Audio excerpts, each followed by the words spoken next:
Então, bom dia a todos. Nós começamos na aula de hoje uma nova etapa no curso, onde nós vamos lidar com e analisar guias e cavidades retangulares. Então, isso daqui, para vocês não se perderem, é o quarto conjunto de transparências disponível no Moodle da disciplina. Também é matéria que está no livro texto. De cabeça agora não me lembro o capítulo. Apesar de estudarmos guias e cavidades retangulares, os conceitos que vamos estudar, né, nas próximas aulas, eles se aplicam a qualquer tipo de guia e qualquer tipo de cavidade. Por exemplo, as definições que serão apresentadas, não as fórmulas, mas as definições, os conceitos valem também para fibra ótica, para guias com outras geometrias de seção reta, etc. Nós vamos limitar o estudo e vamos o mais a fundo que for possível para geometrias retangulares, apenas porque com essas geometrias retangulares nós podemos mais uma vez aplicar separação de variáveis em coordenadas cartesianas, em coordenadas retangulares. Consequentemente, nós vamos mais uma vez lidar com funções senoidais, exponenciais complexas quando houver propagação, e nós sabemos, em princípio, né, sabemos manipular com essas fórmulas. Por exemplo, sabemos os zeros de funções senoidais, e isso vai facilitar na hora de achar os autovalores da solução de cada um desses modos. Então, vamos limitar o estudo às geometrias retangulares, mas os conceitos, eles são utilizados, por exemplo, em outras disciplinas. Se vocês forem fazer comunicações óticas e forem estudar os modos dentro de uma fibra ótica, as fórmulas não são as mesmas, mas os conceitos são rigorosamente os mesmos. Idem para a matéria de micro-ondas do professor Cássio. Então, você também vai ter esses conceitos sendo aplicados independente da geometria daquele seu guia. E na aula de hoje a gente começa mais uma vez fazendo aquela revisão do que é a solução TE, TM e TEM.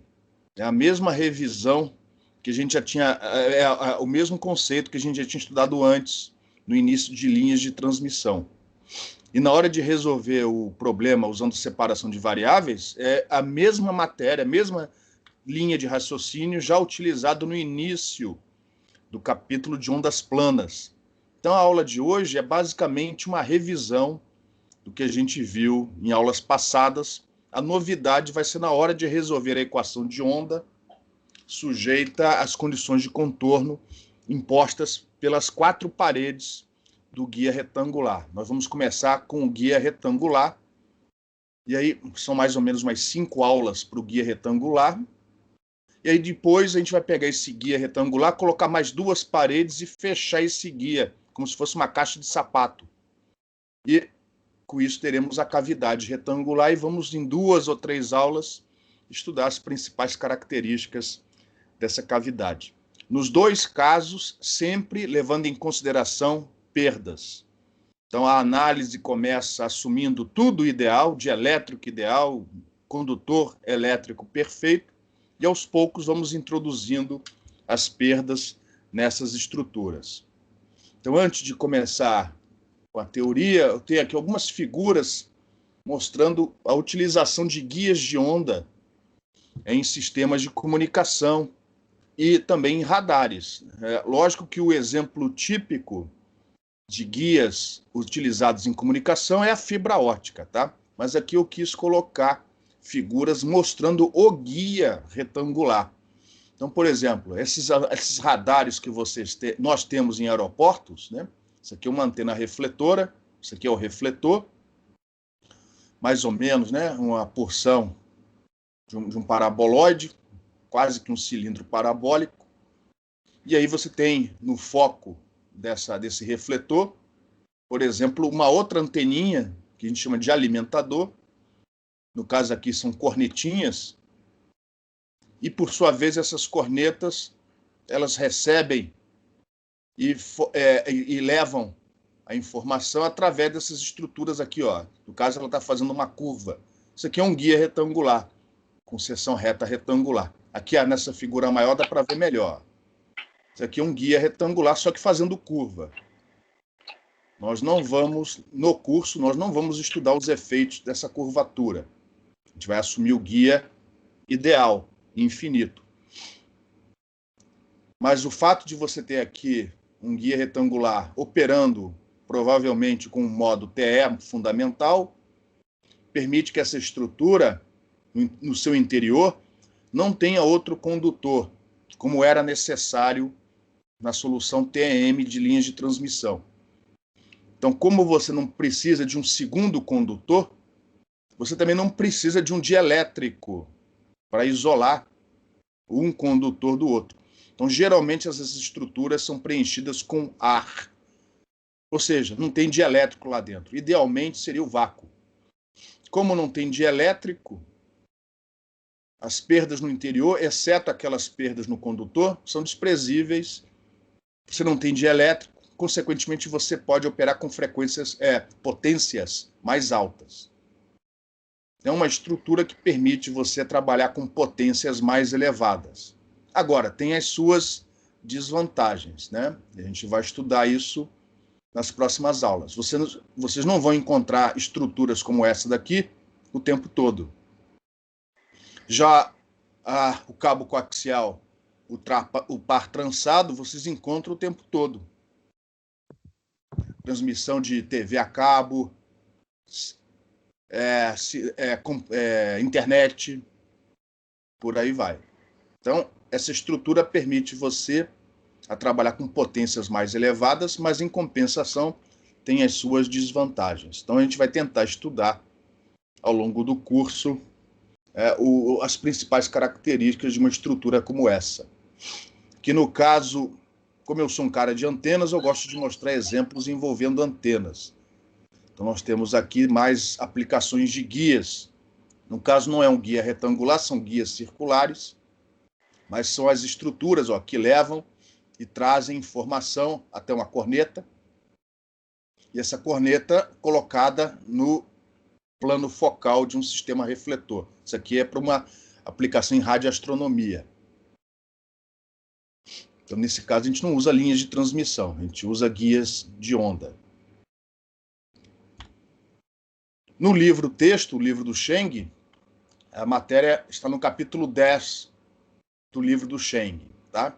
E a gente vai começar com uma revisão sobre as soluções TE e TM. A gente já viu isso no início do capítulo sobre linhas de transmissão. Só que lá a gente ficou só com as soluções TEM e vamos analisar linhas de transmissão. Aqui a gente vai esquecer a solução TEM, vamos dar atenção apenas às soluções TE e TM dentro do guia, mais precisamente dentro do guia retangular. Então, vamos lembrar mais uma vez que para meios lineares, homogêneos, isotrópicos e sem fontes, nós só precisamos de duas das equações de Maxwell. Então, aqui está a primeira rotacional de E igual a menos J ômega mi H. Observe que se eu tirar o divergente dos dois lados dessa equação, e lembrando ou sabendo que o divergente de um rotacional é identicamente nulo, nós vamos perceber que a lei de Gauss já está implícita dentro dessa lei. Rotacional de H igual a J ômega epsilon E. Mais uma vez, se você tirar o divergente dos dois lados dessa equação, a gente vai chegar à conclusão que a lei de Gauss propriamente dita, divergente de E igual a zero, já está implícita aqui dentro. Então, nós só precisamos das leis de Ampère e Faraday para resolver problemas envolvendo meios lineares, homogêneos, isotrópicos e sem fontes. Lembrando que esse sem fontes significa que as fontes existem, porque elas é que geram campo, só que elas estão fora da região que está sendo analisada. Dentro daquela região, só precisamos destas duas equações. E, como consequência, né, se só precisamos destas duas equações, para resolver um problema de condição de contorno, nós também só precisamos das duas condições de contorno que vêm destas duas equações, que são as condições de contorno impostas sobre as componentes tangenciais do campo. No caso da componente tangencial do campo elétrico, essa componente tangencial ela é contínua na superfície que separa dois meios, o meio 1 do meio 2.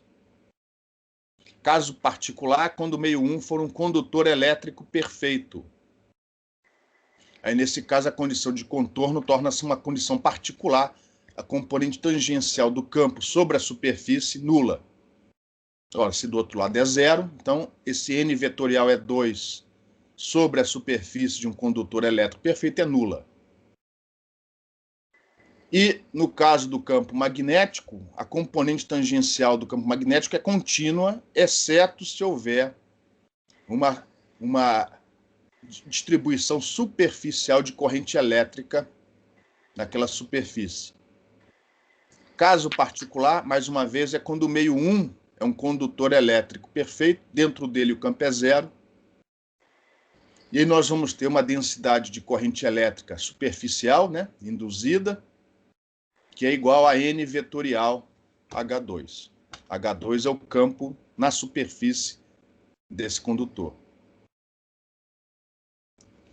Em relação a essa transparência, até o momento, alguma pergunta? Professor, eu tenho uma dúvida conceitual. Bom dia. Bom dia. Por que você... Na verdade, eu vou fazer outra pergunta. Toda linha de transmissão é um guia de onda, mas nem todo guia de onda é uma linha de transmissão ou nada a ver? Na verdade, é a minha nomenclatura, tá? Eu estou usando a palavra, a expressão, né? Linha de transmissão, para analisar a propagação de soluções TEM dentro de guias de onda. Então, para mim, a linha de transmissão é um guia de onda que suporta a solução TEM e ela é a única que está sendo investigada. Uhum. Beleza? Guias de onda, eles propagam soluções TE e TM e, dependendo da geometria, também podem propagar a solução TM. Por exemplo, o cabo coaxial, ele pode propagar modos TEM, que é o modo fundamental, nesse caso, e também modos TE e TM, que nós não estudamos antes. Uhum.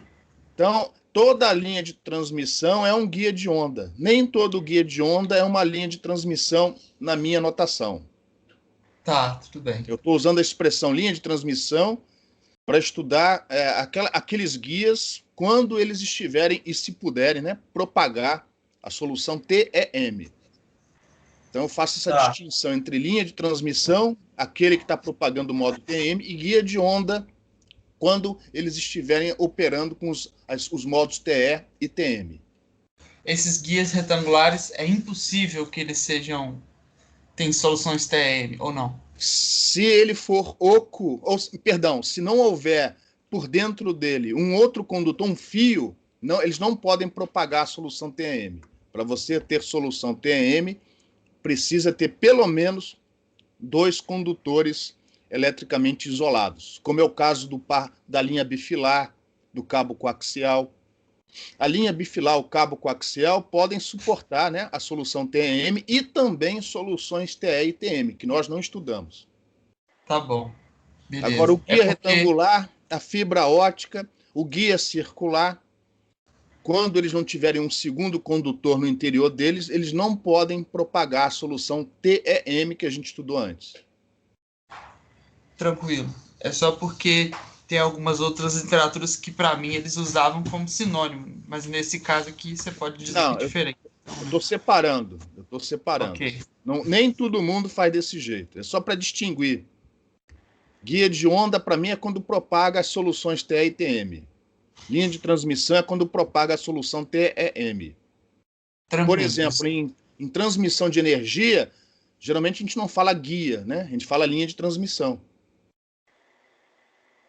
Uhum. Beleza?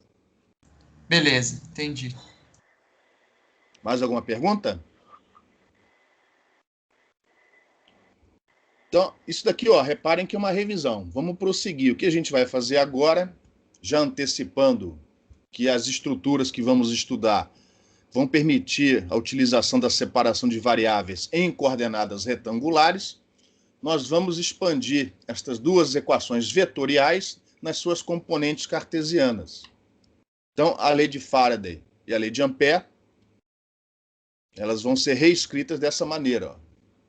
Cada linha dessas, uma componente vetorial, no caso aqui, na mesma ordem, né? X, Y, Z de um lado, X, Y, Z do outro. Então, você vai igualar este lado, esta equação, a esta outra aqui, ó. E aí a gente percebe com clareza que, na verdade, temos 6 equações escalares, envolvendo as derivadas do campo eletromagnético. E aí o que a gente faz a seguir é reescrever essas 6 relações em outras 6 relações. Por exemplo, dividindo esta primeira equação aqui, ó, derivando essa primeira equação em relação a Z. Aí, no caso, vai aparecer, ó, aqui derivada parcial de hx em relação a z. E aí você pode, por exemplo, substituir essa derivada aqui, ó, nessa outra equação. Então, você vai pegar uma equação, derivar e substituir numa segunda equação. Se você fizer isso, eu não vou mostrar os passos, né? Isso não é difícil. Você reescreve aquelas 6 equações em outras 6 equações. Uma delas é essa daqui, ó. Então, essa aqui eu vou falar com mais calma, né? Você repare, do lado esquerdo você tem apenas a componente X do campo elétrico, enquanto que do outro lado você tem as componentes Z, tanto do campo elétrico como do campo magnético. Eu reescrevi desse jeito. Mas aqui, ó, deste lado, eu também poderia fazer de tal maneira a ter as componentes X. Aqui é mudar. Mas eu poderia ter alguma coisa de um lado em função de derivadas da componente X, tanto do campo elétrico como do campo magnético, ou da componente Y. No caso, eu preferi, seguindo a maioria dos livros, fazer em relação às componentes Z, tanto do campo elétrico como do campo magnético. E você pode fazer isso também para as demais componentes. Então, reparem, no final nós chegamos nessas 6 equações aqui, ó, onde 4 delas, que estão aqui na cor preta, ó, você tem as componentes X e Y do campo elétrico e do campo magnético, em função das componentes Z, Z e HZ desse campo eletromagnético. E, além disso, nós temos que essas componentes Z do campo elétrico e do campo magnético satisfazem a equação de onda homogênea. Então, repare, Z e HZ satisfazem a equação de onda homogênea. Na verdade, o EX, o EY, o HX, o HY também, tá? Mas aí teríamos que reescrever as equações de outra maneira. Aqui eu preferi fazer com que fosse tudo em função do EZ e do HZ. Então, reparem, do jeito como essas equações foram escritas, as componentes Z do campo elétrico e do campo magnético satisfazem a equação de onda homogênea. A solução dessa equação vai depender, obviamente, da geometria da estrutura que a gente está analisando. No caso dos guias e cavidades retangulares, vão depender das paredes onde elas estão localizadas e, consequentemente, a gente vai conseguir resolver essa equação utilizando separação de variáveis em coordenadas cartesianas. Vai ser o assunto daqui a pouco. E as demais componentes, uma vez obtidos o EZ e o HZ de acordo com as condições de contorno, as demais componentes são obtidas diretamente dessas outras relações. Então, repare, quando a gente estuda, né, as soluções TE, TM e TEM, na verdade é uma maneira da gente transformar um problema vetorial, matematicamente falando, né, num problema vetorial, num problema escalar. Ó. A gente agora só precisa cuidar da solução destas duas equações. E como elas têm a mesma forma, ó, a metodologia utilizada para resolver uma delas também pode ser utilizada na outra equação. E com isso a gente consegue transformar um problema matematicamente vetorial num problema escalar. Nós vamos obter esses modos separados, né? Modos TE, modos TM, mas já sabemos que qualquer solução mais arbitrária é só aplicar uma superposição entre essas soluções. Então, qualquer solução arbitrária pode ser representada pela combinação de três soluções linearmente dependentes. Uma onde obrigatoriamente o EZ é imposto como nulo, é definido como nulo, ou seja, apenas a componente Z do campo magnético é não nula. Essa é definida como uma solução transversa elétrica em relação à direção Z, que no caso do nosso guia, a gente vai ver daqui a pouco, é a direção de propagação. Então, essa solução é conhecida como solução TE, no caso TE em relação a Z, TEZ. Podemos impor o HZ nulo e o EZ obrigatoriamente não nulo. E aí teremos uma solução TM, transversa magnética, em relação à direção Z. E, finalmente, podemos ter os dois nulos, obrigatoriamente nulos, quando a geometria permitir que isso aconteça. Aí, no caso, a solução é uma solução TEM em relação a essa direção Z. No caso daquilo que eu defini como linha de transmissão, nós estudamos a propagação de uma solução TEM naqueles guias cuja geometria permite a propagação dessa solução. Também já tínhamos estudado solução TEM quando estudamos a onda plana uniforme. Ela é uma solução particular, né? TEM. Então, até o momento, a gente vem estudando essas soluções TEM. A partir da aula de hoje, nós vamos começar a estudar duas outras soluções, as soluções TE e TM. E no caso de guias e cavidades, nós vamos ver que essas soluções TE e TM possuem certas características eletromagnéticas que não surgiram, não fazem parte da solução TM.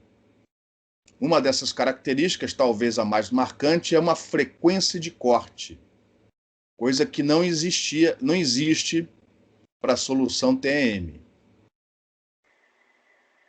Então, tenho mais algumas observações aqui. Consequentemente, a determinação das soluções TE e TM se dará através da determinação das componentes EZ e HZ. HZ para a solução TE e o EZ para a solução TM. E essas duas componentes satisfazem a equação de Helmholtz homogênea, dado que no interior do guia nós não vamos levar em consideração a presença de fontes. As fontes existem, mas não na região onde a gente vai investigar a propagação de um determinado modo, TE ou TM. E a solução dessa equação de Helmholtz vai depender, né, está sujeita às condições de contorno do problema. No caso, um guia com seção reta retangular ou uma cavidade retangular. Alguma pergunta?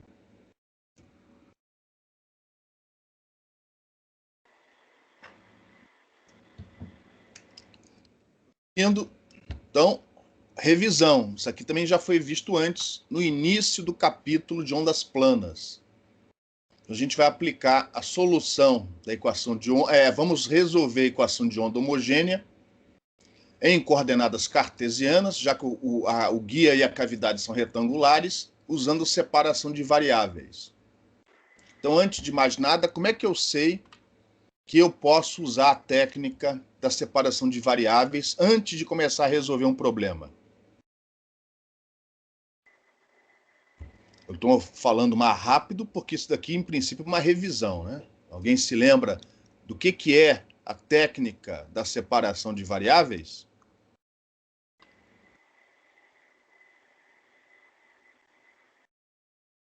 Alguém quer arriscar? O que é a separação de variáveis? O que a gente faz? Você fala. Oi? É você falar que as duas soluções são independentes e aí você vai propor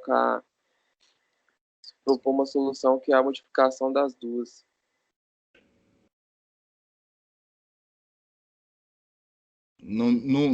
Tem sim multiplicação, mas não é bem assim, do jeito como você falou, não. Alguém quer complementar? É você dizer que, no caso de coordenadas cartesianas, né, retangulares, é você dizer que a sua solução é um produto de, no máximo, né, 3 funções, onde cada função depende apenas de uma das coordenadas. Ou seja, você tem a sua solução psi, que representa ou o EZ ou o HZ, dependendo se a solução é TA ou TM, como sendo um produto de 3 funções, um f que só depende de x, vezes uma outra função, por exemplo, g, que só depende de y, vezes uma terceira função, h, que só depende de z. Tá? Essa é a técnica da separação de variáveis.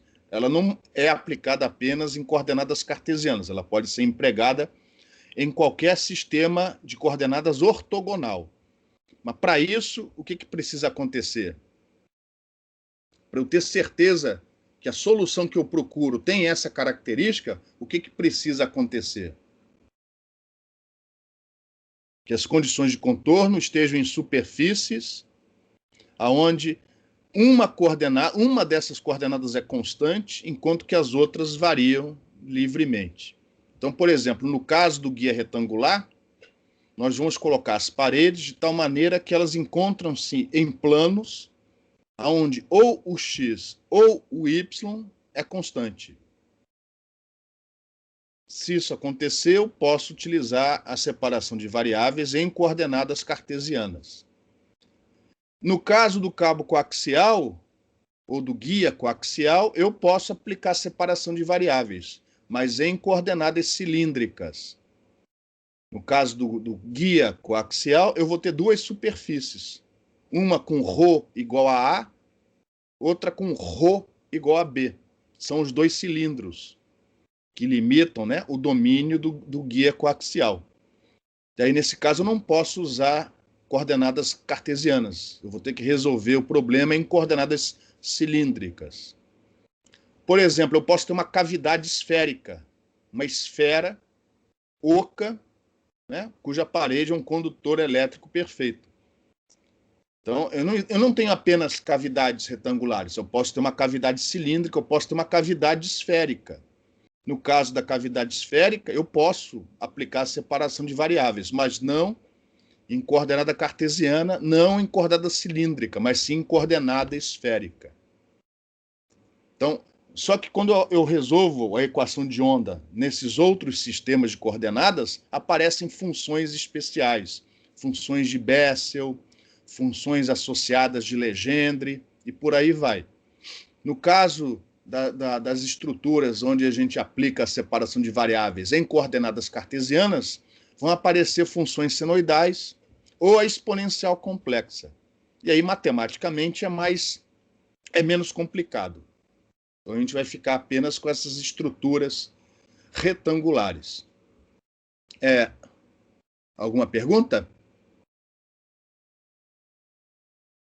Então, aplicando a técnica, já sabendo de antemão que a solução que a gente busca tem este tipo de comportamento, não é um chute. Então, reparem, nós não estamos chutando, nós sabemos, por causa da geometria, por causa das condições de contorno, sabemos de antemão que a solução possui essa característica. E isso vai ajudar, obviamente, a resolver o problema. Ele vai ficar muito mais simples do que parece. Então, no caso do guia retangular, ó, aqui está o guia retangular. Inicialmente, vamos assumir que as paredes são condutoras elétricas perfeitas. As condições de contorno, ó, vão estar nessas 4 paredes. Lembrando que para nós aqui, ó, o domínio de interesse é o interior dessa estrutura. Fora, a gente não está preocupado com o que acontece fora. Então, repare, uma parede vai estar no plano x igual a 0, outra parede vai estar num certo plano x constante, a terceira parede vai estar aqui no plano y igual a 0, e lá em cima num certo plano y constante. Nós não vamos fazer isso, obviamente, mas se eu rotacionar, se eu rodar esses eixos, por exemplo, se eu colocar o eixo Y inclinado, eu já não posso aplicar separação de variáveis. Porque as condições de contorno não vão estar em planos onde ou o x, ou o y, ou o z são constantes. É óbvio que ninguém faz desse jeito, né? Então, numa estrutura como essa, orientando os eixos da maneira como foram orientados aqui, nós vamos poder aplicar a técnica da separação de variáveis para resolver as soluções no interior desse guia retangular. E, como vocês já viram antes, como não existe um segundo condutor isolado, esta estrutura, esse tubo aqui, não consegue suportar, não consegue propagar a solução TEM. Então, a gente vai estudar apenas soluções TE e TM no interior desse guia. E aí, no caso, aquela função psi, que representa ou o EZ ou o HZ de um determinado modo, vai ser representado por esse produto de funções. Uma função que só depende de x, outra que só depende de y, e uma terceira que só depende de z. Então, nós temos aí a técnica da separação de variáveis. Mas isso não é um chute. Nós sabemos que a solução vai ter esse comportamento por causa da geometria, por causa das condições de contorno. Não é qualquer geometria, não é qualquer condição de contorno que permite a utilização dessa técnica. Então, não é um chute. Por exemplo, se esse guia tivesse seção reta triangular, eu poderia aplicar separação de variáveis?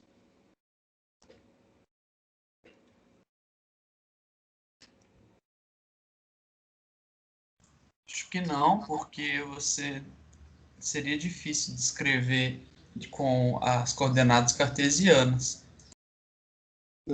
Não, você continua descrevendo tudo com as coordenadas cartesianas, mas pelo menos um dos planos, pelo menos uma das faces do guia, uma das paredes do guia, não ia estar num plano onde ou o x, ou o y, ou o z é constante. Então, se o guia tiver uma seção reta triangular, não vai dar para aplicar a técnica da separação de variáveis. Nem no sistema cartesiano, nem em nenhum sistema. Aí você tem que resolver o problema numericamente. Alguma pergunta? Bom, sabendo que a solução possui essa característica, as coisas ficam muito mais fáceis. A gente agora, dentro da equação de onda homogênea, a equação de Helmholtz, a gente substitui o psi por esse produto, fx, fy, fz. E aí, ó, esse laplaciano que aparece aqui, sabendo que o fx só depende de x, o fy só depende de y, e que o fz só depende de z, ele pode ser reescrito dessa maneira aqui, ó. E as derivadas que eu tenho aqui não são mais parciais. Então, no caso aqui, ó, fy e fz passaram para fora das derivadas, porque essas funções não dependem de x. E por aí vai. E aí o que a gente faz, né, na próxima transparência é dividir esta equação dos dois lados, né, pelo produto fx, fy, fz. Ou seja, a gente vai dividir por psi.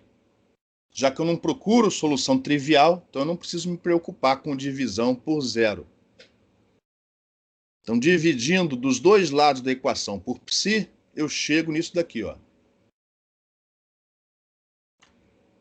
E aqui vem a grande vantagem da solução da equação quando a solução tem a característica indicada na transparência anterior. Repare, este termo daqui, ó, só depende do quê? A componente fx. Sim, que por sua vez só depende de que variável? Da variável na direção x?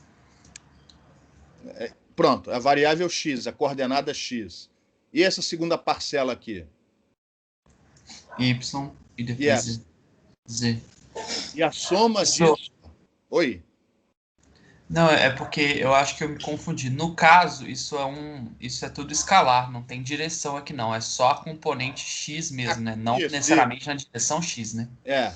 aqui é um escalar. Lembra que esse psi aqui, ó, representa ou o EZ ou o HZ.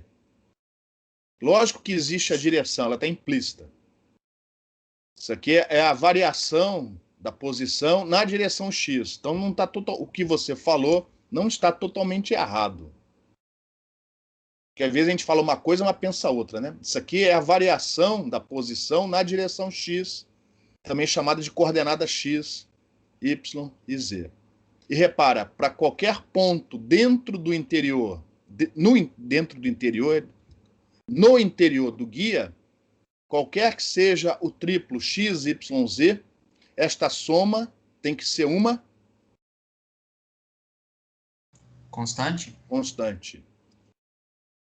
E só tem um jeito disso acontecer, é se cada um desses termos for constante. Não a mesma constante. Isso aqui vai ser uma constante, isso aqui vai ser, por exemplo, outra constante, e aqui também. No livro texto, e em vários livros, essa constante é definida como mais alguma coisa positiva, tá? Por motivos, geralmente esses livros começam falando sobre eletrostática e magnetostática.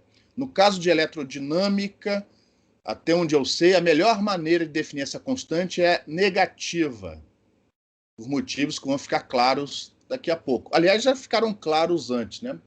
Mas como é uma revisão, então como a constante é minha, eu chamo ela do jeito que eu quiser. Então, por exemplo, a primeira, para esse primeiro termo aqui, eu chamei de menos kx ao quadrado.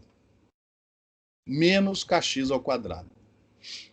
Outros autores vão chamar de mais gama x ao quadrado. Não tem importância, é constante, você chama do que você quiser. Mas o fato de você colocar esse sinal de menos, olha só, quando você passa essa função f de x para o outro lado, né, multiplica os dois lados por fx e passa com o sinal trocado para o lado esquerdo, esse sinal de menos vira mais. E a solução dessa equação diferencial é seno e cosseno ou a exponencial complexa. Nos livros que definem esse cara com sinal de mais, aqui aparece seno e cosseno hiperbólico. Para quê? Então, não tenha dúvida, a melhor maneira é definir com esse sinal negativo e, consequentemente, ó, a sua solução vai ser uma combinação de seno com cosseno, cujo argumento é kx, né? K índice x vezes x. Para não ter que falar K índice x, eu vou falar kx. Kx vezes x, ou então a famosa a exponencial complexa que a gente já tem usado até o momento. Quando é que eu vou preferir usar seno e cosseno ou a exponencial complexa?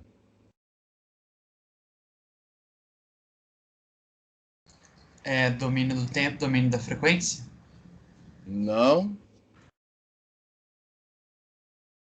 Vou voltar na figura, né? Eu até poderia ter repetido a figura aqui, mas como eu não repeti, eu vou voltar na transparência anterior, na figura do guia. Quando é que eu vou preferir usar seno e cosseno ou a exponencial complexa? Por exemplo, em relação a x, em relação à direção x, olha lá, em relação à direção x, uma parede aqui, outra parede aqui. O que a gente espera da solução em relação à coordenada x?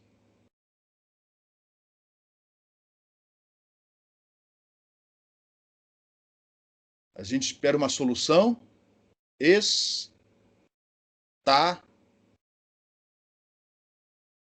Oi, pessoal. Bom dia, segunda-feira. A gente espera uma solução estacionária, ó. Bate numa parede, volta para outra. Bate numa parede e vai vice-versa. Então, em relação a x, vai ser melhor utilizar seno e cosseno. Em relação a y, também vai ser melhor usar seno e cosseno. Não que você não possa usar a exponencial complexa, você pode, mas a solução vai ficar com uma fórmula grande. Então, para ter uma fórmula mais reduzida e, consequentemente, ser mais fácil de manipular analiticamente e, consequentemente, para ser mais fácil de obter informação a partir da solução, a gente vai usar seno e cosseno para x e y. Mas em relação a z, em relação à direção z, o que a gente espera?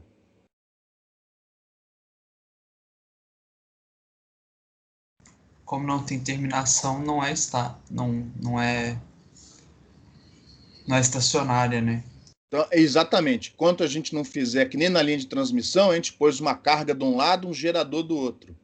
Aí tinha onda incidente e onda refletida. Então, enquanto a gente não colocar isto nesta estrutura, nós vamos ter aqui uma propagação, ou na direção z, ou na direção menos z. Então, para coordenada z, a gente vai continuar usando a exponencial complexa, porque a gente já viu que a exponencial complexa é boa para representar propagação numa certa direção.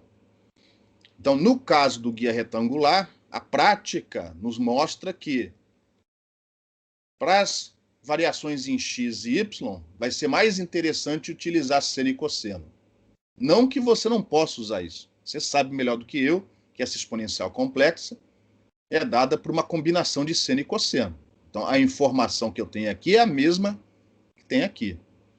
Mas para ficar mais simples, né, uma fórmula mais reduzida, nós vamos usar seno e cosseno para as variações em x e y, e vamos usar a exponencial complexa para a variação em z. O sinal, mais ou menos, vai depender se o módulo vai propagar na direção mais z, aí a gente põe aqui o sinal de menos, ou na direção oposta, a gente usa o sinal de mais.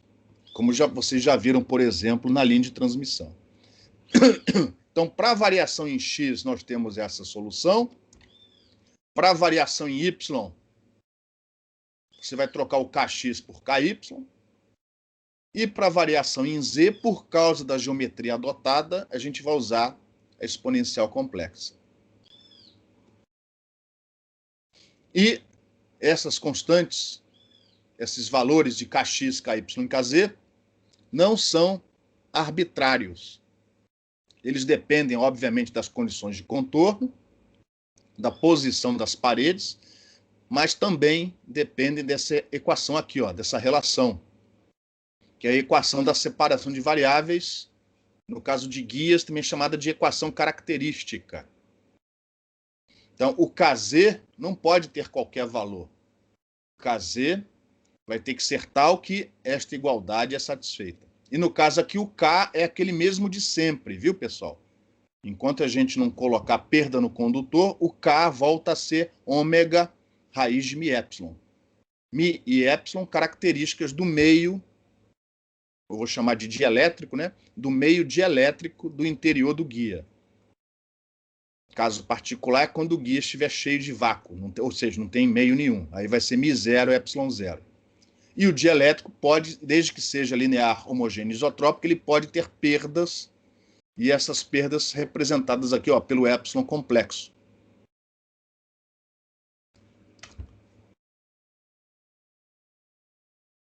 Alguma pergunta até o momento?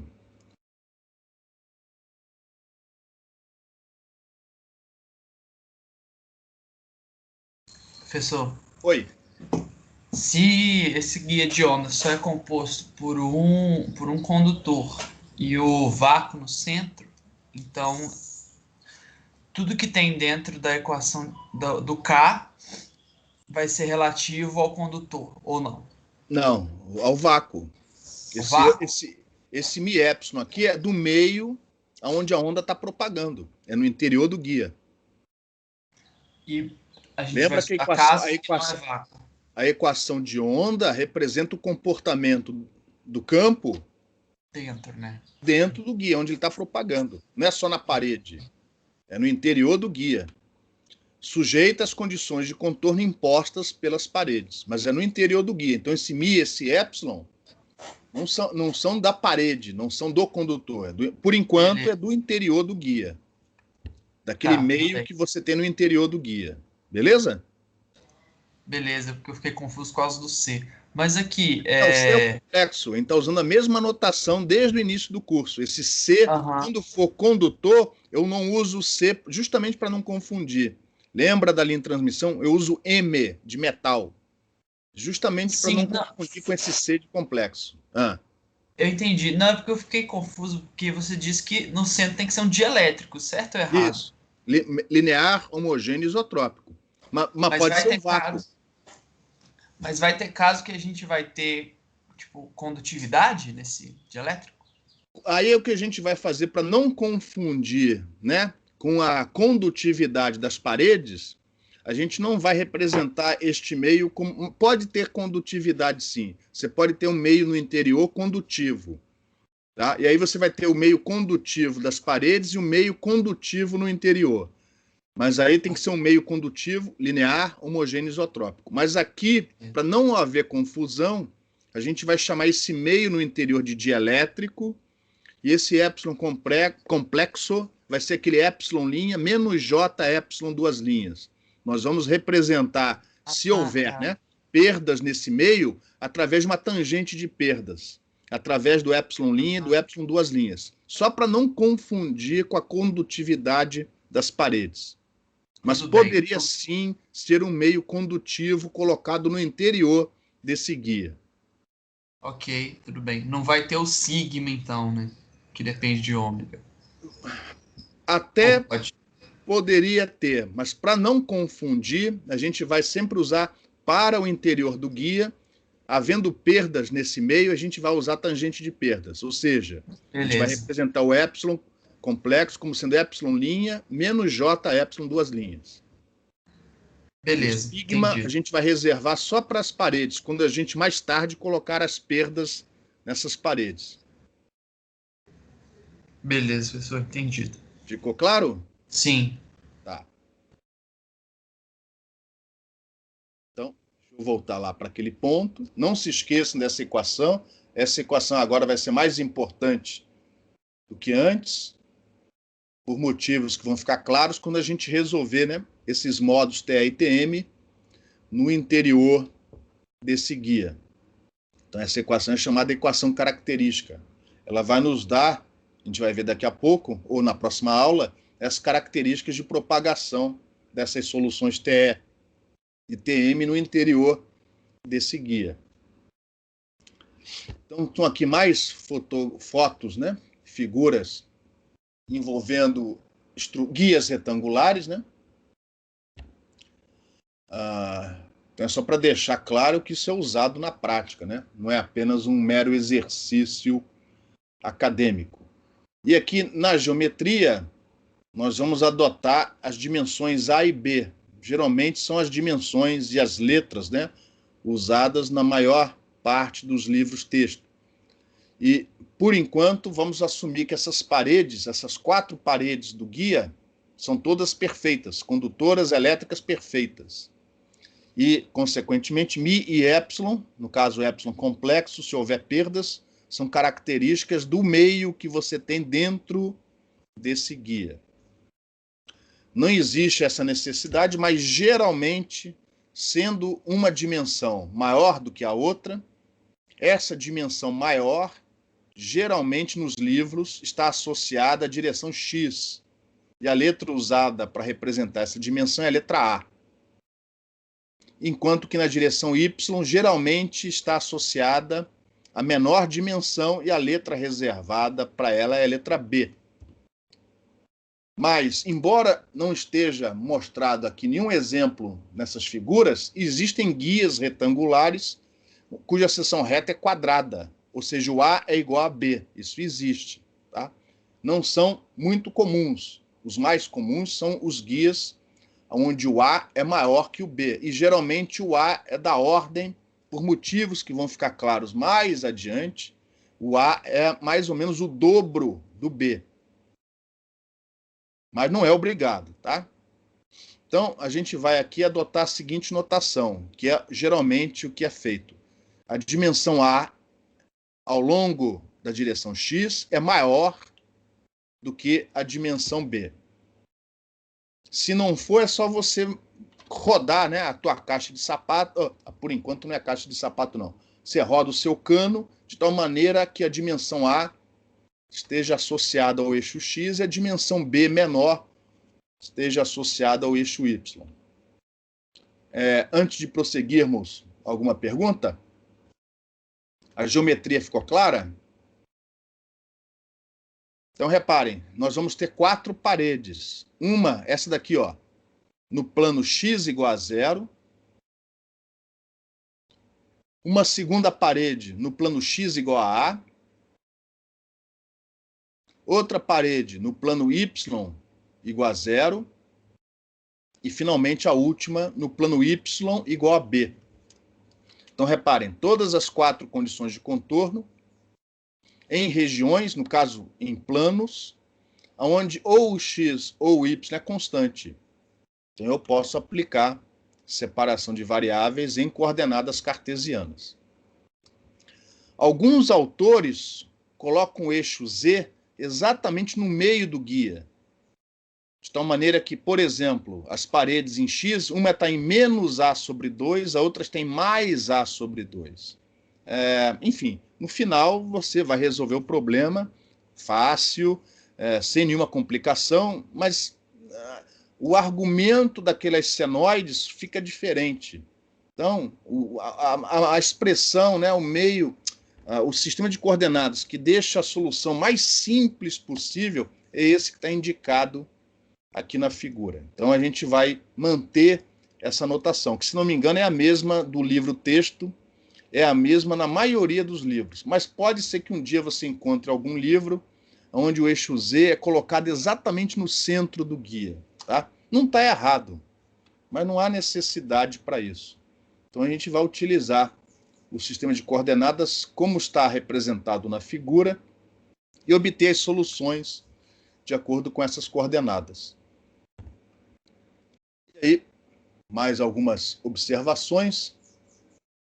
Então, para o guia retangular, a gente espera soluções estacionárias em x e y. E solução propagante em relação à coordenada z, a direção z. Ou a direção z positiva ou negativa, dependendo se o modo está indo ou está vindo.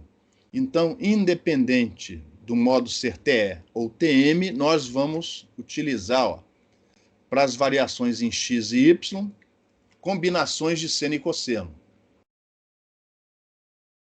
E essas combinações elas vão ser devidamente obtidas, né? Daqui a pouco aplicando as condições de contorno nessas 4 paredes. Já para a direção Z vai ser exponencial. E aí nós vamos assumir, para facilitar a análise, sempre o nosso modo propagando na direção Z. Então, a gente vai escolher aqui o sinal de menos.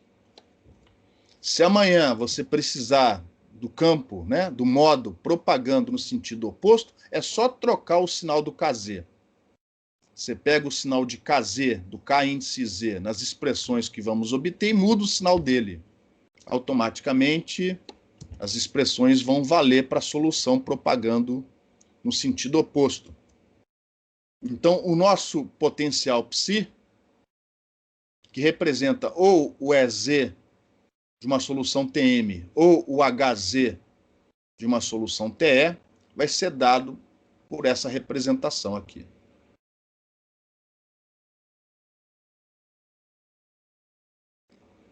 O que falta a gente obter nesta representação? Precisamos obter os valores do Kx, são os autovalores Kx, os valores de Ky, e, consequentemente, uma vez obtido o par Kx-Ky, o Kz é dado pela equação característica, pela equação de separação de variáveis. Então, reparem, precisamos de Kx, Ky, da relação entre AX e BX e da relação entre AY e BY. Precisamos de 4 relações. Temos 4 paredes, 4 condições de contorno. Então, nós vamos obter todas essas 4 relações. nós não vamos obter a amplitude desse modo. E o motivo é simples. Enquanto nós não especificarmos a fonte desse modo, a gente não tem como saber a amplitude do modo. Então, o modo vai ser obtido, né? Todos os parâmetros do modo vão ser obtidos, exceto a sua amplitude. A amplitude só é conhecida no momento em que definirmos a fonte daquele modo, o que não vai ser estudado aqui no curso. A gente está interessado apenas em estudar as características de propagação desses modos e, consequentemente, entender melhor as aplicações dos guias de onda em sistemas de comunicação. E esse vai ser o assunto das próximas transparências. Obter essas relações a partir das condições de contorno para a solução TE e para a solução TM e ver o que acontece a partir daí. Alguma pergunta?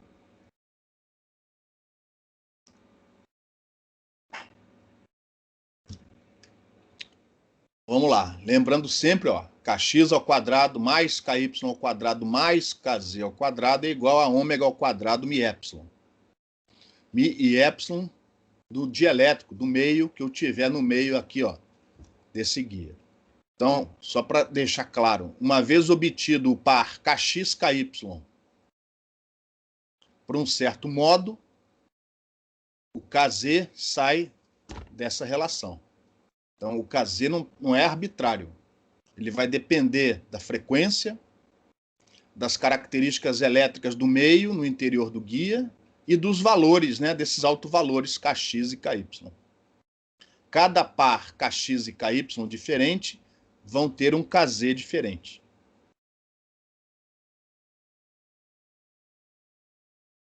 Então, arbitrariamente, vamos começar pelo modo TE.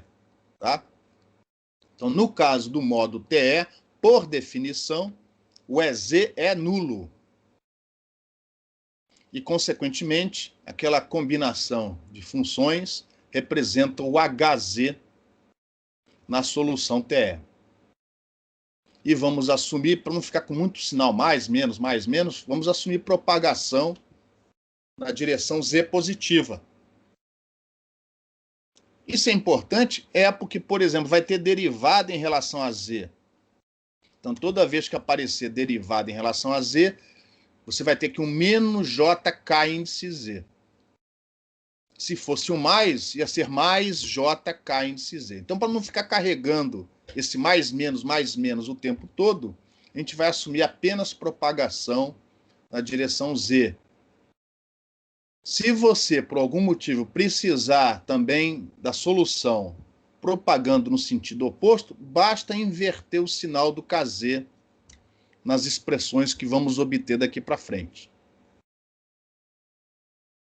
E aí, lembrem-se que para obter as outras componentes, X, Y, HX e HY, temos aquelas 4 equações que ficaram lá para trás. Então, agora elas vão aparecer aqui, ó. Então, eu comecei pela equação onde aparece a componente X do campo elétrico. E aí, reparem, a componente X do campo elétrico tem aqui, ó, derivada 2 vezes em relação a Z. E essa derivada em relação a Z, ó, vai dar menos JK índice Z 2 vezes. Então, aqui, ó, nós trocamos essa derivada segunda em relação a Z por menos KZ ao quadrado vezes o EX. Porque eu sei que a variação em relação a Z vai ser dessa forma aqui, ó. Então, com isso, eu já elimino essa derivada da expressão. Podemos ir mais adiante ainda. A gente sabe que kx ao quadrado mais ky ao quadrado mais kz ao quadrado é igual a k ao quadrado, equação da separação de variáveis, a equação característica. Então, se você preferir, ainda pode substituir isso daqui, ó, por kx ao quadrado mais ky ao quadrado. E, de acordo com as leis de Ampère e de Faraday, esse termo é igual a menos j ômega mi vezes a derivada parcial de Hz em relação a y. essa derivada você tira daqui, ó. Por isso que reparem que esse termo apareceu diferente, ó. Que aqui já entrou a derivada disso aqui, ó, em relação a y. Então, reparem, uma vez conhecida a expressão do HZ, o EX é obtido direto. É só derivar esta expressão toda por kx ao quadrado. Derivar não, dividir, perdão. É só dividir essa expressão toda por kx ao quadrado mais ky ao quadrado. Em relação a essa expressão, alguma pergunta?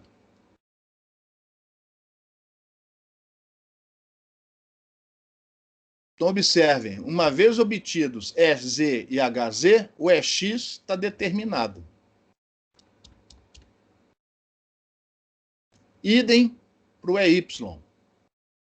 Mesma coisa para o EY. A diferença é que, ao invés de ser a derivada em relação a Y, do HZ, né, é a derivada do HZ em relação a X. Então, reparem, a expressão do EY vai ser um pouco diferente da expressão do EX. Ó. Apareceu a derivada deste termo em relação a x, está aqui embaixo. Mas reparem, uma vez conhecidos o EZ e o HZ, o EX e o EY estão definidos. E eles vão ser úteis daqui a pouco na hora de aplicar as condições de contorno para obter os demais parâmetros que ainda não foram determinados. Mas só para manter a coisa completa, eu também vou mostrar as expressões aqui do HX e do HY. Na próxima transparência, aqui já não deu espaço para colocá-los. Então está lá a expressão do HX. Ó. Repara que agora depende da derivada segunda do HZ em relação a x e em relação a z. Mas não importa. Como é tudo seno e cosseno, ó, as expressões são simples. E se você comparar com as expressões da transparência anterior, você vai ver que a menos de constantes, o HX tem a mesma expressão do EY. A menos de constantes, a menos de um certo parâmetro, perdão, porque constante é tudo relativo, né? Constante em relação a quê? Eu quis dizer constante em relação a coordenadas, x, y, z. Então, a menos de constantes, ou seja, de termos que não dependem das coordenadas, x, y, z, a expressão do HX vai ser igual à do EY, por causa dessa derivada em relação a x que aparece aqui. Ó. E, finalmente, HY. E, mais uma vez, a menos de constantes, a expressão do HY é igual à do EX. Então, na verdade, a gente não precisa de trabalhar explicitamente com o HX e o HY. A gente vai ver que existe essa relação só por inspeção, ou seja, comparando estas duas equações com as duas da transparência anterior, vocês vão ver ó, que EX dividido por HY é igual a menos EY dividido por HX. E como é E dividido por H, volt dividido por ampere, isso tem unidade, né, dimensão de impedância. A gente chama isso da impedância característica do modo TE. Que no caso do guia, tem essa expressão, ômega vezes μ dividido por K índice Z. Então, como é que a gente obteve isso? Olhando as expressões anteriores. Estas duas expressões e comparando-as com as duas expressões da transparência anterior. Então, isso daqui não é a impedância característica do guia, não é a impedância característica da linha de transmissão. É a impedância característica do modo, e no caso é um modo, é uma solução TE.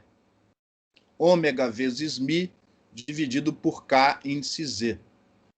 O K índice Z, para nós, é a constante de propagação do módulo. Esse K índice Z tem as características de propagação dessa solução, que a gente vai estudar nas próximas aulas. Então, ZTE, que é igual a ômega vezes μ dividido por K índice Z, é a impedância característica do modo TE desse guia retangular. Em relação a essa transparência, alguma pergunta?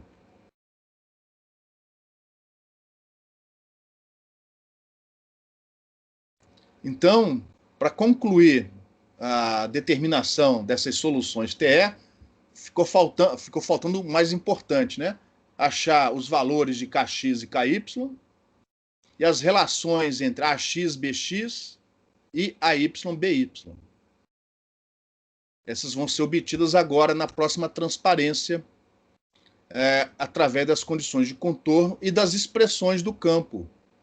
Nós temos agora todas as expressões necessárias para aplicarmos as condições de contorno e determinarmos essas relações. Então está aqui, ó, a figura do guia,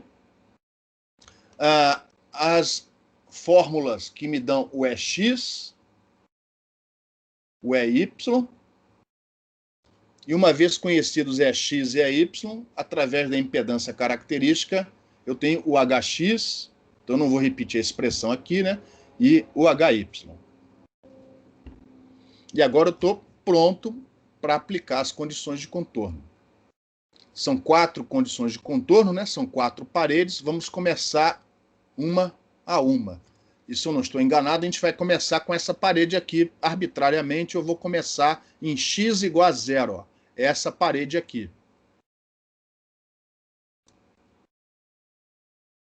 Então, com a ajuda da figura, do dedo e do cérebro, qual é a condição de contorno sobre a superfície de um condutor elétrico perfeito?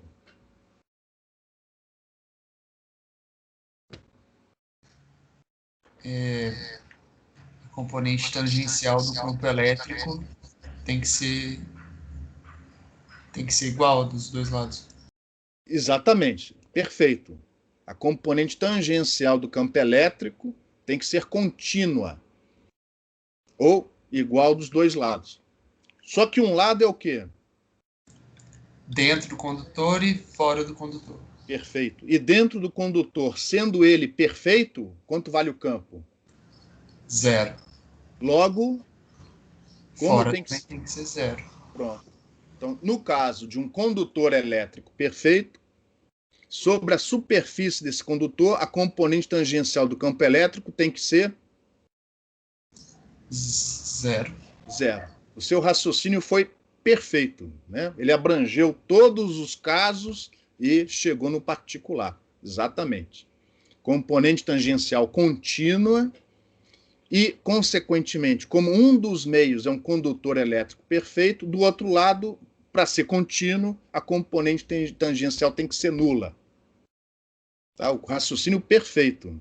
Para não perder mais tempo das próximas vezes, pensa sempre no guia, no capacitor de placas paralelas. Como é que são as linhas do campo elétrico entre um capacitor de placas paralelas? Dentro, né? Entre as placas de um capacitor. As linhas têm que ser perpendiculares. Ou seja, o campo elétrico não pode ter componente tangencial. Uhum. Beleza? Mas o raciocínio foi perfeito. Exatamente isso daí. No caso desta parede, quais são as componentes tangenciais?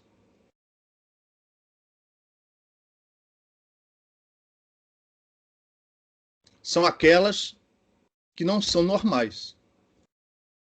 Então, se você tem dúvida de enxergar assim, qual é a componente tangencial, é só pensar, as componentes tangenciais são aquelas que não são normais, não são perpendiculares. No caso desta parede, qual é a direção perpendicular? A normal é o X, direção X. Logo, quais são as componentes tangenciais? Paralelas. Tangencial, paralela é a mesma coisa. Hã? Combinações de X e Y. Desculpa, Z e Y. Z e Y. As componentes tangenciais nessa parede são as componentes EY e EZ. EY e EZ. Só que a solução é TE. Como a solução é TE, quanto vale o EZ? 0. Então, a única componente tangencial de campo elétrico que você tem que se preocupar aqui é o EY, que é dado por essa fórmula aqui, ó. E em x igual a 0, ele tem que valer quanto?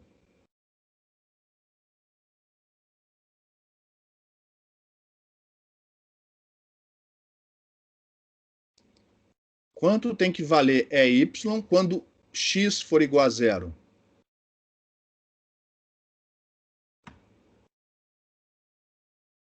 Você acabou de dizer, pô. Quanto tem que valer a componente tangencial do campo elétrico sobre a superfície condutora perfeita? 0. Logo, quanto tem que valer EY quando x for igual a 0? 0 também. 0. Aí a gente vem aqui, ó, faz o x igual a 0.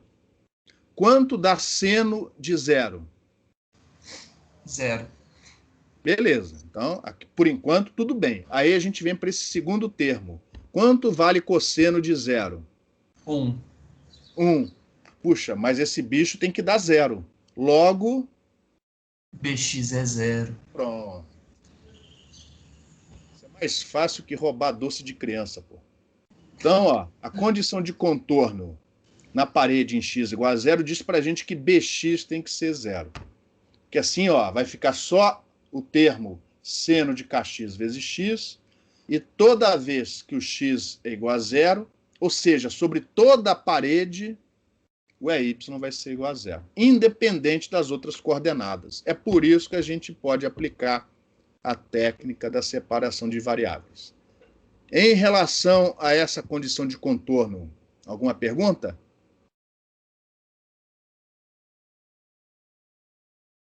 Prosseguindo, porque ainda tem 3 paredes pela frente. Se eu não estou enganado, a próxima vai ser aqui, ó, em x igual a A. Então lembra, nós já cancelamos este termo com a primeira condição de contorno. Este termo não existe mais, mas sobrou esse cara daqui, ó. E em x igual a A, o EY tem que ser novamente 0. Só que agora, ó, vai ficar seno de kx vezes A. O A não é 0, senão não existe guia. Então, o que eu tenho que fazer aqui, ó, nesse termo que sobrou, para que toda vez que o x for igual a A, esse cara seja 0?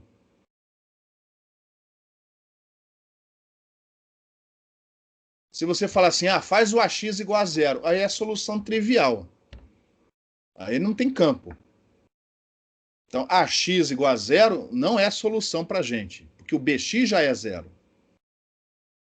Então, AX igual a 0 não vale. Solução trivial, não precisava nem ter aula, né, porra? É só dizer que é igual a 0, acabou a aula. A aula ia durar 2 minutos. Como é que a gente obriga, ó, esse cara a ser 0 toda vez que o x for igual a A?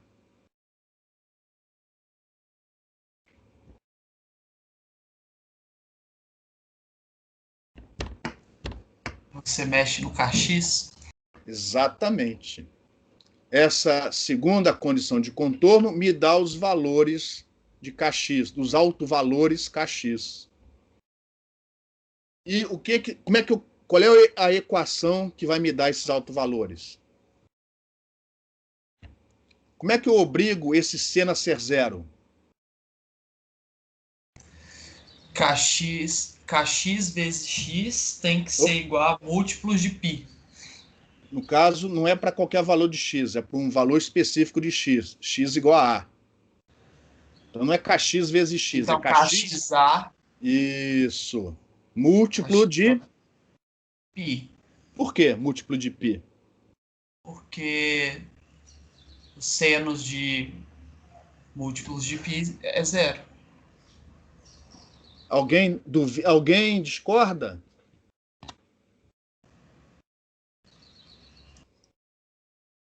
Não, não vai discordar porque está correto. Então reparem, por isso que a gente está usando o guia retangular como exemplo. Porque todo mundo, né, sabe as características, as principais propriedades do seno e cosseno, porque vocês veem isso desde o jardim de infância.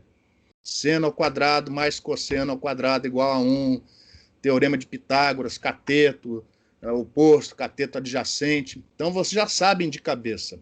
Para os outros guias, para as geometrias, é tão simples como, só que vocês não conhecem de cabeça, por exemplo, os zeros da função de Bessel.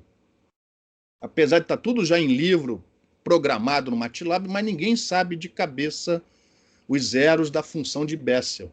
Por isso que quando vai estudar guia circular, fica todo mundo, ah, meu Deus do céu, ah, meu Deus do céu. Mas é a mesma facilidade, tá?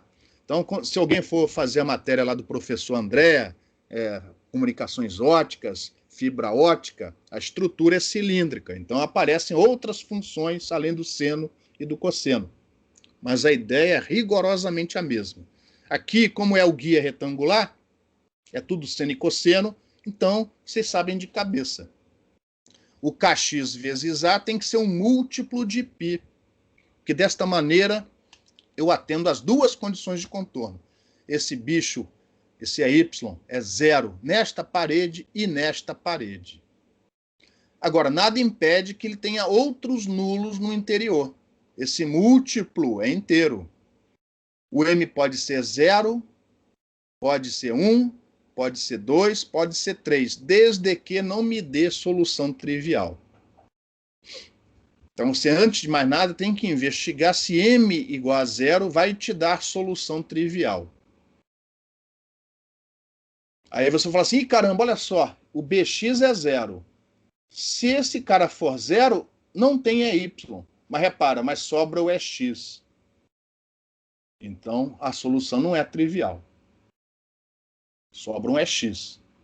Então, M igual a 0 é possível. Existem soluções onde o M nulo não é possível, porque te dá a solução trivial. Ou seja, dá tudo igual a 0. Isso não é solução. Não acontece aqui. Então, Kx pode ter valores mπ sobre A, onde M vai ser um inteiro. 0, 1, 2, até o infinito. Cada valor de M significa que essa função senoidal oscila. M igual a 0, não há variação. M igual a 1, meio ciclo. M igual a 2, um ciclo. E por aí vai. M pode ser negativo? Não, porque M negativo, Kx negativo, é a mesma solução, só que com sinal trocado. Então, a gente não põe nessas soluções valores negativos de Kx, que não faz sentido, é a mesma solução, só que com amplitude com sinal trocado. Então, isso não é modo diferente. Então, a gente não inclui nem soluções com Kx negativo e nem solução que te dê solução trivial. Em relação a essas duas condições, alguma pergunta? Agora ficaram faltando duas paredes aqui, para as funções em função de y. O raciocínio é rigorosamente o mesmo. Vamos começar pela parede de baixo em y igual a 0. Nesta parede, a normal, a direção perpendicular, é na direção y. Logo, quais são as componentes tangenciais nesta parede aqui? Tem que ser 0 também. Não, mas quais são? Ah, tá. São os tangenciais em x e em z. É Z e é X. Só que como a solução é TE, o EZ já é 0. Você Certo. então só precisa se preocupar com o EX, este cara aqui de cima. Só que agora, em relação a Y. Então, como obrigar o EX a ser nulo toda vez que o Y for 0?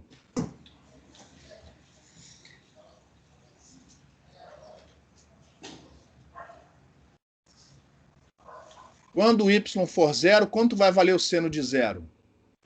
0 também. E não tem problema nenhum. E aqui, quanto vai dar esse cosseno? Vai dar 1. Logo, o que eu preciso aqui, O que eu preciso fazer para obrigar o EX a ser 0 sobre esta parede no plano Y igual a 0?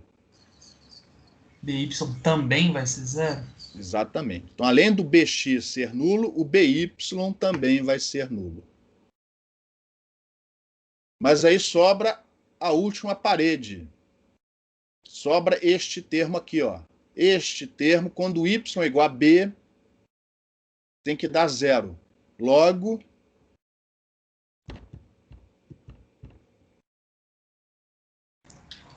vai ser aquela mesma condição. KYB vai ter que ser um múltiplo de π. exatamente. KY vezes b tem que ser um múltiplo de π.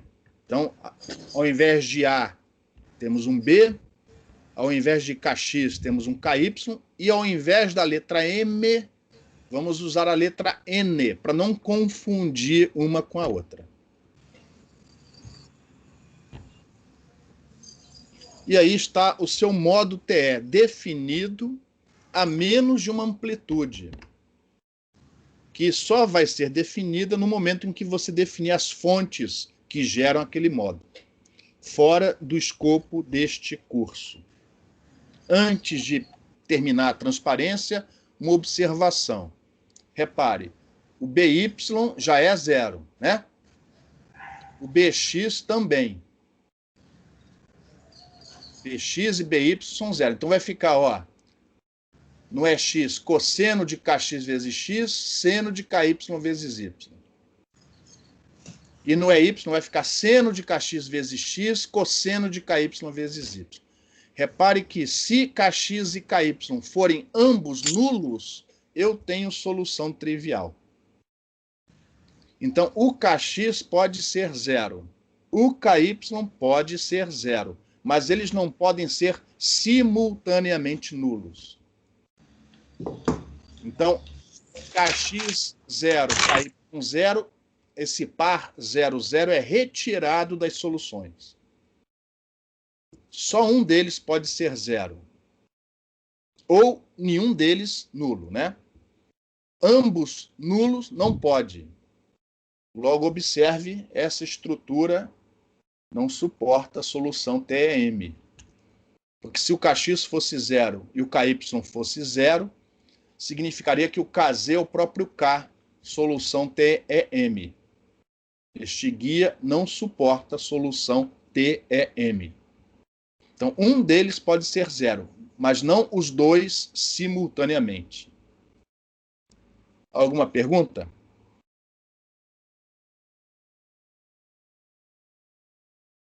Então, na próxima transparência, a gente vai fazer um resumo do que a gente viu aqui para o modo TE. Então, logo para o modo TE, e aí vocês já perceberam que existem infinitos modos TE. Cada par KX, KY, cada par MN é um modo TE diferente. Então, a gente, para caracterizar isso, a gente chama isso de TE-MN. Tem alguns livros que, ao invés de usar as letras M e N, usa as letras P e Q. Então, vai ficar TE-PQ. Tá? Aqui eu vou usar, se não me engano, a mesma notação do livro-texto, TE-MN. E lembrando que, como é TE, o EZ é nulo. Então, ele não vai aparecer nessas expressões aqui. Então, está lá a expressão a menos de uma amplitude, que eu vou chamar de HMN. Aqui está a expressão do HZ. Aqui está a expressão do EX, que está relacionado ao HY pela sua impedância característica, ZTE. Lógico, é ZTE-MN, né? Aqui está o EY associado à componente HX pela impedância característica. Então, aqui, ó, a menos de uma amplitude, que vai ficar desconhecida até o final deste curso, temos aqui a expressão do campo eletromagnético para essa solução TE-MN.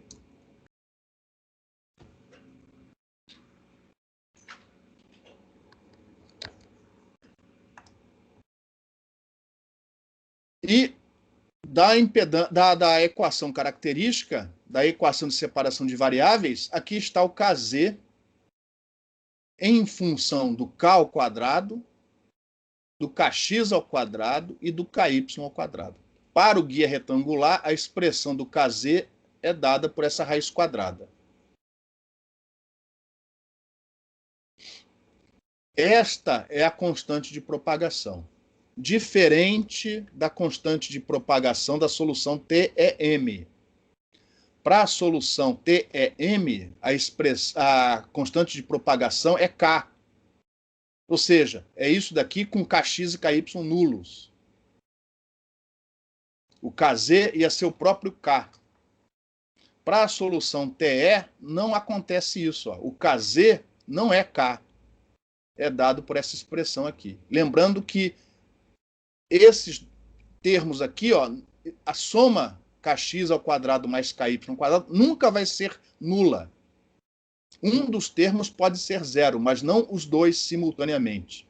Então sempre vai ter no argumento dessa raiz quadrada k ao quadrado menos alguma coisa.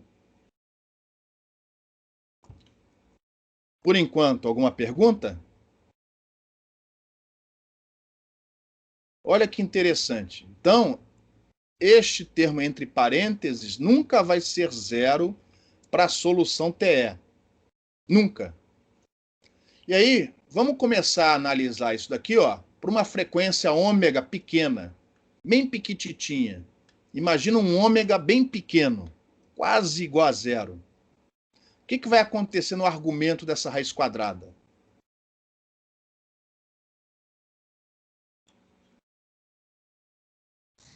Vai ficar dependente de mπ sobre A e nπ sobre B?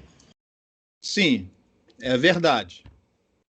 Mas isso ele é independente do ômega. Você consegue ver alguma outra coisa mais marcante, além disso que você já observou? Quando o ômega tende para zero, o que vai acontecer com o argumento dessa raiz quadrada quando o ômega for muito pequititinho? Vai ser predominantemente imaginário? Antes disso, alguém ia falar... Oi? Vai ser negativo. Negativo. Repare, o argumento vai ser negativo. E raiz quadrada de um número negativo, aí sim, é o quê? Número imaginário. E quando o Kz for imaginário puro, o que vai acontecer nessa exponencial aqui? Ela vai decrescer com o aumento de Z. E significa que o modo não propaga? Não propaga. O Kz vai ser igual a menos J alfa Z. Não vai ter beta, não vai ter parte real. A gente chama isso de modo evanescente. Aí, ó, a frequência ômega, você aumenta ela, aumenta. Vai existir uma frequência ômega particular que vai fazer esse argumento ser igual a... Ele é negativo. Aí você vai aumentando o ômega,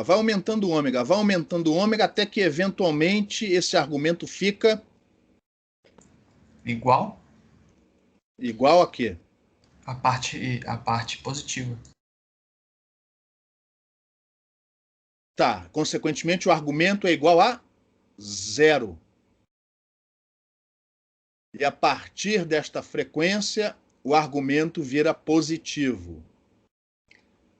Esta frequência que faz esse Kz igual a zero é chamada frequência de corte. Frequências acima da frequência de corte permitem o modo a propagar. O modo propaga quando a frequência de operação for acima da sua frequência de corte. O modo não propaga, ele é dito evanescente, quando a frequência de operação estiver abaixo da frequência de corte. E essa característica que não existe na solução TEM, ela vai ser fundamental aqui para a gente entender o funcionamento prático desse guia em sistemas de comunicação. Uma solução TEM não possui frequência de corte, ou seja, a frequência de corte dela é nula. Na prática, como nenhuma solução é TEM, você tem uma frequência de corte, mas ela é muito pequena, muito pequititinha. Na solução quase TEM. Para as soluções TE e para a solução TM, né, que a gente vai ver daqui a pouco, você tem essa frequência de corte, que depende do modo. Ó. A frequência de corte depende do par MN. Em princípio, cada modo TE, MN tem a sua frequência de corte. Aquele modo que tiver a menor das frequências de corte é chamado um modo fundamental do guia. Então, observe que o modo TE com M igual a N igual a zero é excluído. Então, M igual a N igual a zero não faz parte aqui do nosso estudo. Perdão. E essa frequência de corte a gente vai estudar na próxima quarta-feira, na próxima aula. Alguma pergunta?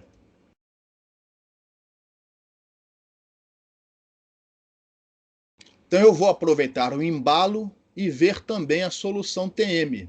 Os passos são rigorosamente parecidos com o que a gente viu até agora. A diferença principal é que na solução TM é o HZ que é zero. E o EZ é que vai ser dado pela expressão anterior. Então, repare, eu estou usando as mesmas letras AX, BX, KX, KY, mas as soluções são diferentes. É um outro modo totalmente linearmente independente do anterior. Tá? Mais uma vez, vamos obter as expressões do EX, do EY e do HX e do HY, porque são elas as importantes na hora, né, em particular do campo elétrico, na hora de aplicar as condições de contorno. As equações são as mesmas, só que agora o HZ não existe mais, é só o EZ.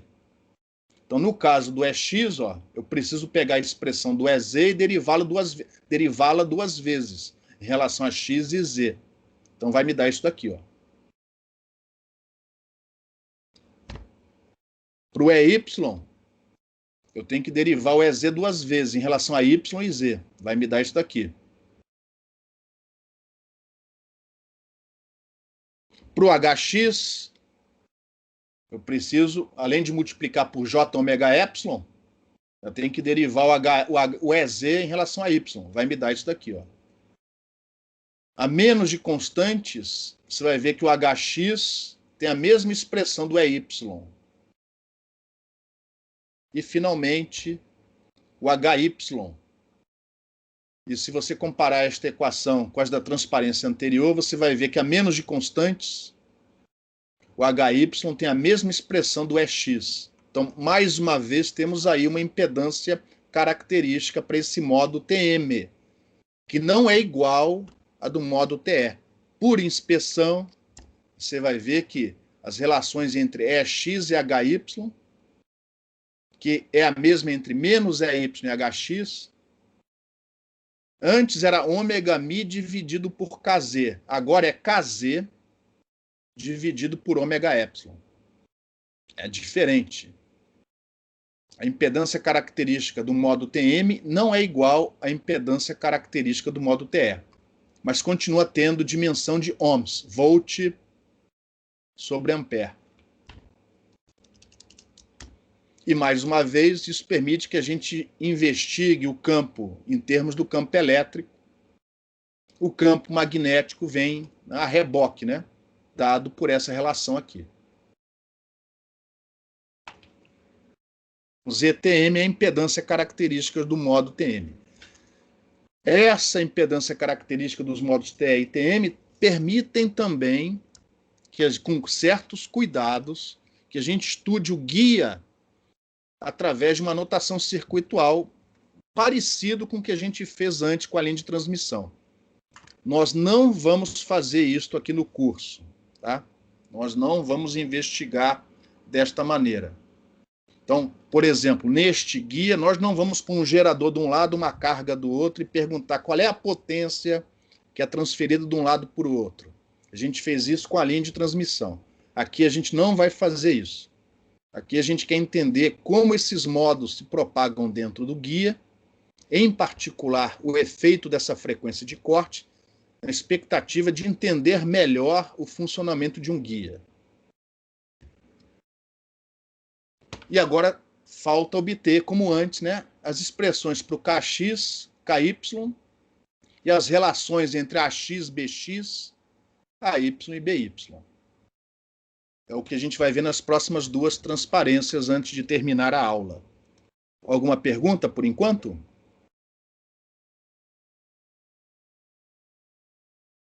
Então, reparem que as expressões são diferentes das expressões do modo TE. Elas são parecidas, mas não são iguais.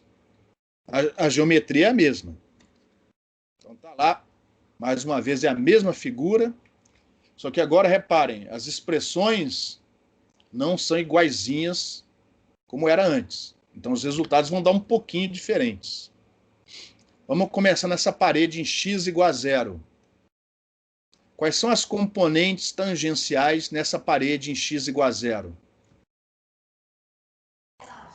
É y e é z. É y e é z. Aí a gente já começa a coçar a cabeça. Caramba, agora são duas componentes. Aí a gente olha aqui para a expressão do EY, a gente olha para a expressão do EZ. Elas são diferentes, mas reparem, a mesma variação em relação a x. Ufa! Ou seja, o que você fizer para uma, você faz para outra. O que fazer para zerar isso daqui toda vez que o x for igual a 0? Mas por que zerar quando x é igual a 0? Ué, você não quer zerar a componente tangencial do campo elétrico? Tá, ok. Tudo bem. Beleza? Uhum. A condição de contorno não mudou, é a mesma. As componentes tangenciais também não mudaram, continuam sendo EY e EZ. A expressão matemática é que mudou. E o que você tem que fazer para isso aqui ser 0 quando x é igual a 0? Os senos já vão ser 0 e kx vezes b vai ter que ser um múltiplo de π. Calma, você está antecipando. A gente está primeiro em x igual a 0.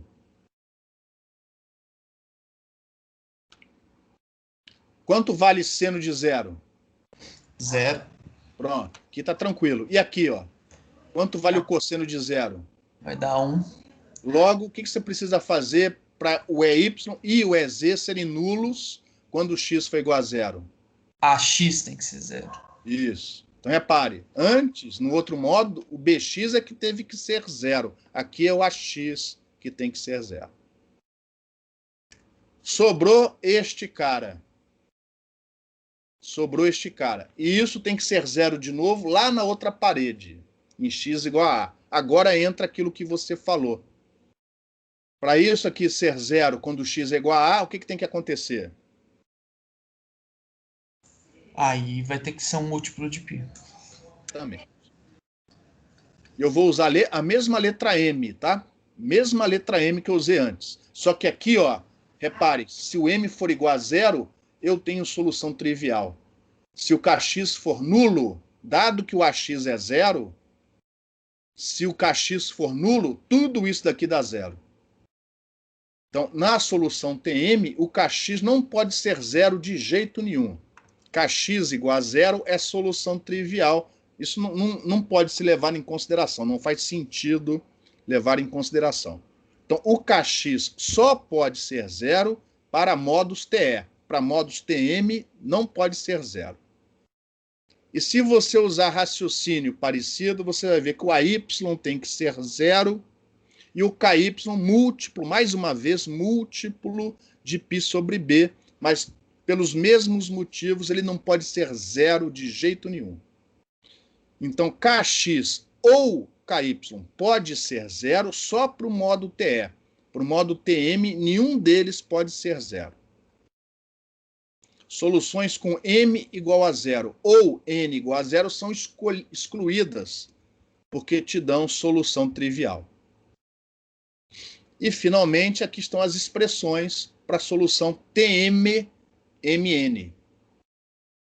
TM-MN. E, por acaso, as duas têm a mesma expressão para o KZ. Ó. Repare que é a mesma expressão da solução TE.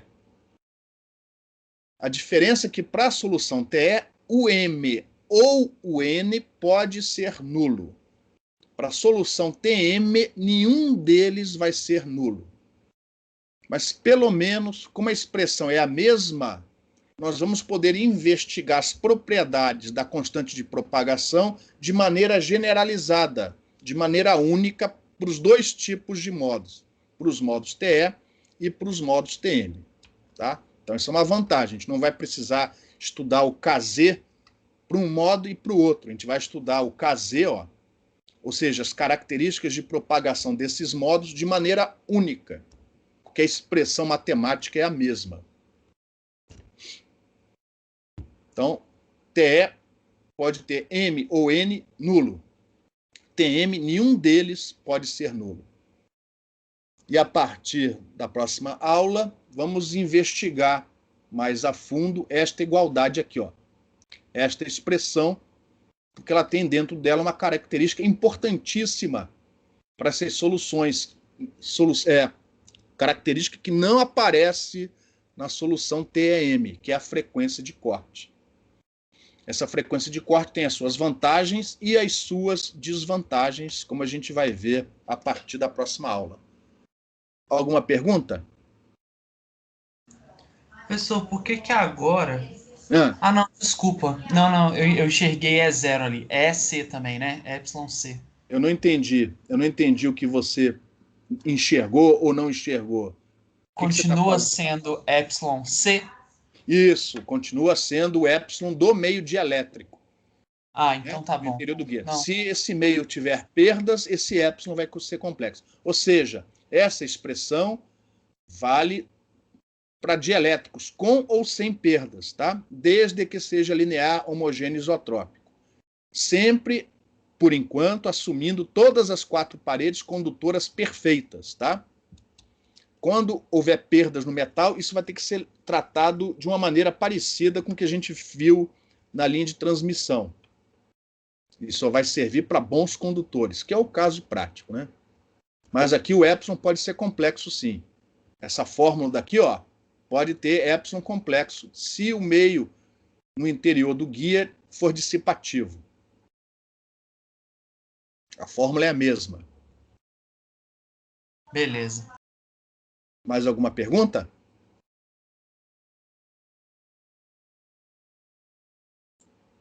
Ô, pessoal, então, deixa eu parar aqui a gravação.